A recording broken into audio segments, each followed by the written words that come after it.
And welcome back, guys. Welcome back to the Bartender Hideout. And we're so happy that you chose to be back here again for episode number 9. Today we are going to be looking at the Aperol Spritz, which is an Italian classic, or an Italian favorite at least. As always, I implore you to have a look down in the description to have a look at our top 50 most popular drinks in 2020 according to Drinks International. This is a list for the people that are just tuning in. This is a list made by a lot of hospitality professionals where they check out what is the most popular drinks in their bar, and this list is what basically came out of the printer. So that's what we are looking at right now. Obviously, I'm not going to be a big fan of all of these, but we'll have a look at them anyway. So, as I said, today the Aperol Spritz. I'm going to be having a look at some of the history first, then we are going to be making the drink, and afterwards I'm going to be doing the tasting and telling you guys about what I think and what you guys can expect. So, the history of the Aperol Spritz, which is, by the way, called the Italian sunset in a glass. You'll see in a minute why. I think at first, before we even dig into where the Aperol Spritz comes from, we have to go back in time to see where the Aperol came from. So this is from the city of Padua in Italy, northern Italy, close to Venice, for who doesn't want to go and find it on the land map right now. So the drink Aperol got created in 1919 by two brothers, Luigi and Silvio Barbieri. They created this Aperol, the aperitif basically, and after around the 1950s, it actually came a little bit into vogue. It was a little bit more for the chic society, where they ended up experimenting a little bit with cocktails. Ended up coming up with the Aperol Spritz. And I think the important part as well about this one is a little bit about the history of the Spritz, where that one comes from, which is basically the German, it is derived from the German word spritzen, which supposedly got created back in the 19th century, especially in the area that we're talking about right now. The region that we're talking about now was Austro-Hungarian. There were a lot of German, Austrian, Hungarian people in Italy, and they found that once they were drinking wine, it was a little bit too strong. So what did they do? They added the sparkling water to it to basically water it down and make it a little bit more appealing for them.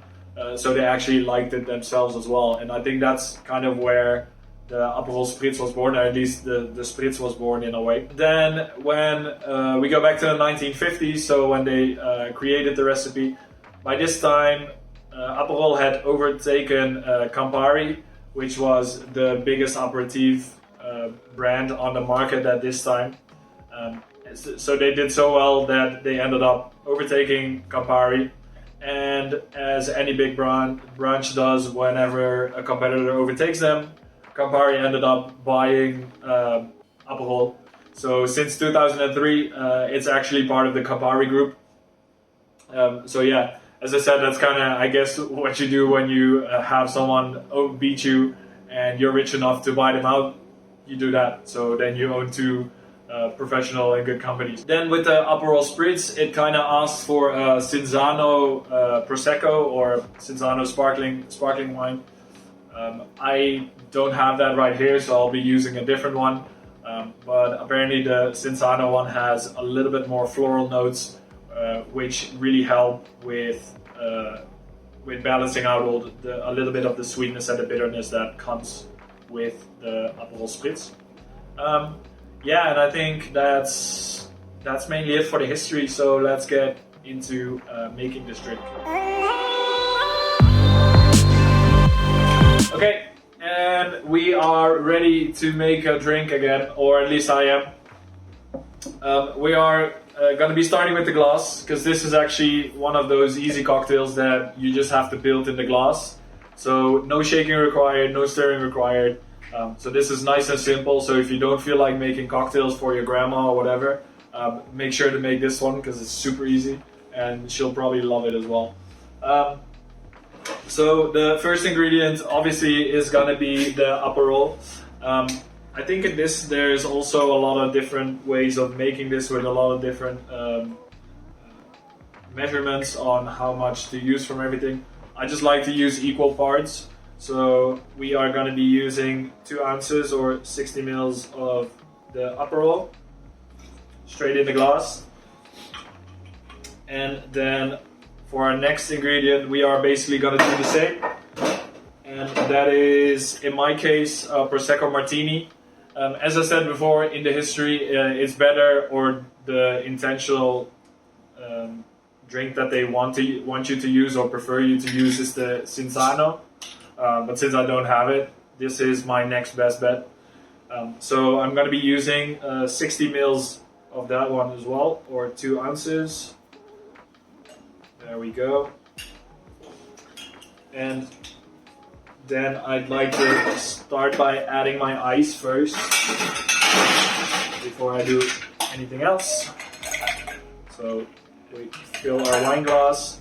I only have a wine glass here, but there is some Aperol glasses on the market as well. So if you can get your hands on that, that's the official glass. But since we don't have that one, I'm going to be using a wine glass, which is perfectly fine as well. I mean, you can even use a gin tonic glass if that suits you, if you're a big drinker. But in the end, I think this is the more general way of going. So then we top up with some sparkling water.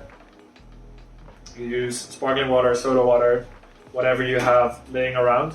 And that's already a big part of this cocktail already done. The only thing we need to do is garnish it.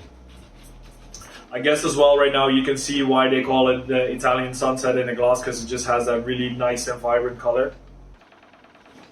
And there we go.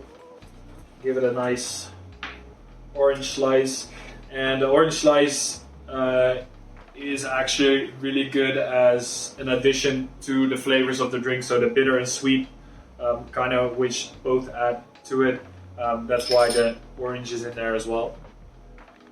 And yeah, as I said, this is super easy. Give it to your grandma if she's thirsty, if you don't feel like it. And otherwise, there's your Aperol Spritz. And then it's time for me to get busy, and let's start tasting this one.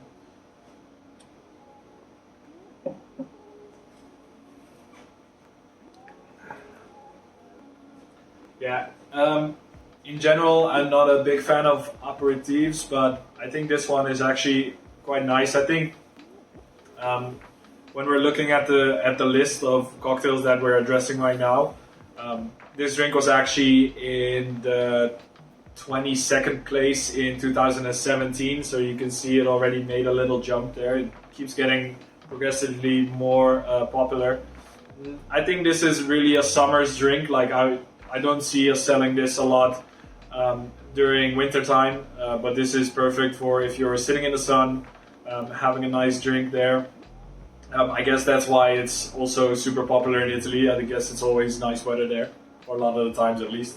But yeah, people are really drinking it here as well. I think personally, I as I said, like I prefer this one over Campari myself, because I think this is a little bit less bitter than Campari. But in general, yeah, it's an easy, but it's also a classic. So yeah, that comes to show, like, again, I've been repeating myself in this one as well. It just comes to show that it doesn't have to be hard. You don't need like 10 ingredients to make a good cocktail.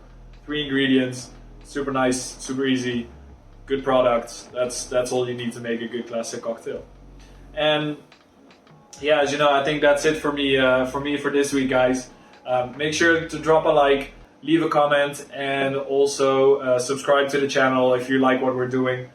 Yeah, we're putting a lot of effort in this, and we do it with pride as well. So make sure to stick around and leave that subscription or leave that like for us. Apart from that, I'd be happy to see you guys again next week. And we'll be diving into the top 10 then. So see you guys.